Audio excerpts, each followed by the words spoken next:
BNP সরকার ক্ষমতা গ্রহণের পর থেকে একটি প্রতিশ্রুতি জোরালোভাবে সামনে এসেছে, খেলাধুলাকে শুধু শখ নয় পেশা হিসেবে প্রতিষ্ঠা করা। সেই লক্ষ্যে দেশের জনপ্রিয় থেকে শুরু করে তুলনামূলক অচেনা অনেক খেলোয়াড়কেই আনা হচ্ছে মাসিক বেতনের আওতায়। কারণ একটাই, আর্থিক অনিশ্চয়তার কারণে প্রতি বছর হারিয়ে যাচ্ছে অসংখ্য প্রতিভা।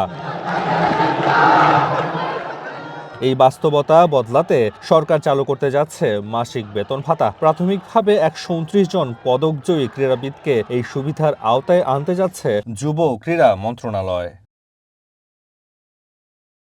তবে প্রশ্ন উঠছে অন্য জায়গায়। মন্ত্রণালয়ের প্রকাশিত তালিকায় এমন অনেক খেলার নাম রয়েছে যেগুলো সম্পর্কে সাধারণ মানুষের ধারণা খুবই সীমিত। অনেকেরই জানা নেই কবে, কোথায়, কিভাবে এসেছে এসব পদক। এমনকি সংশ্লিষ্ট ফেডারেশনগুলোর কার্যক্রম বা অবকাঠামো নিয়েও রয়েছে ধোঁয়াশা। একটা উদাহরণ দেয়া যাক, মওলানা ভাসানী হকি স্টেডিয়াম। নাম হকি স্টেডিয়াম হলেও এটি শুধুমাত্র হকির জন্য ব্যবহৃত হয় না। ঘুরে দেখলে দেখা যায় এখানে রয়েছে বিভিন্ন ফেডারেশন ও অ্যাসোসিয়েশনের অফিস।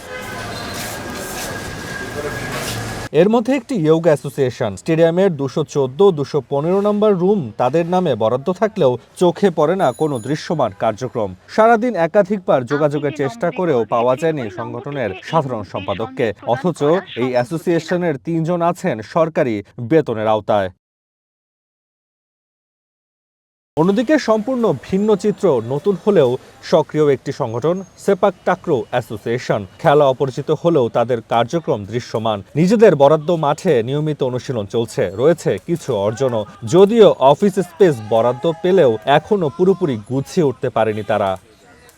প্রতি বছরই আমরা বিদেশে যাইয়া কোনো না কোনো পদক নিয়ে আসছি। পদক স্যার আমরা একবার আসি। তারা ক্রাইটেরিয়া করছে 2025 থেকে 2026 ফেব্রুয়ারি, জানুয়ারি 25 জানুয়ারি 26 ফেব্রুয়ারি। এর ভিতরে আমরা আমাদের যেই সেপাক টাকরোর সবচেয়ে বড় আসর ইন্টারন্যাশনাল সেপাক টাকরো ফেডারেশনের ওয়ার্ল্ড চ্যাম্পিয়নশিপ, সেটা থাইল্যান্ড আয়োজন করে, থাই কিংস কাপ নামে, থাইল্যান্ডের রাজার নামে করে। এটা 38তম কিংস কাপে আমাদের ছেলেমেয়েরা খেলা আমরা যে ডিভিশন 1-এ খেলি, ডিভিশন 1-এ একটা গোল্ড মেডেল পাইছে। তারা 4টা আপনার 3টা সিলভার মেডেল পাইছে আর 2টা ব্রোঞ্জ মেডেল পাইছে। এই মেডেলগুলোর ভিতরে আমাদের 2টা কিংস কাপে মেয়েদের অর্জনই বেশি। সরকারের এই উদ্যোগ নিঃসন্দেহে ক্রীড়া বান্ধব এবং সময়োপযোগী। তবে শুধু বেতন কাঠামোর মধ্যেই সীমাবদ্ধ থাকলে চলবে না। প্রয়োজন স্বচ্ছতা, জবাবদিহিতা এবং বাস্তব কার্যক্রমের মূল্যায়ন। নয়তো সক্রিয়দের সঙ্গে নিষ্ক্রিয়রাও সমান সুবিধা পেয়ে গেলে প্রশ্ন থেকেই যাবে। আর সেই প্রশ্নের উত্তরই ঠিক করে দেবে খেলাধুলা সত্যি পেশা হিসেবে প্রতিষ্ঠা পাবে নাকি এটি আরেকটি অসম্পূর্ণ প্রতিশ্রুতিতেই সীমাবদ্ধ থাকবে।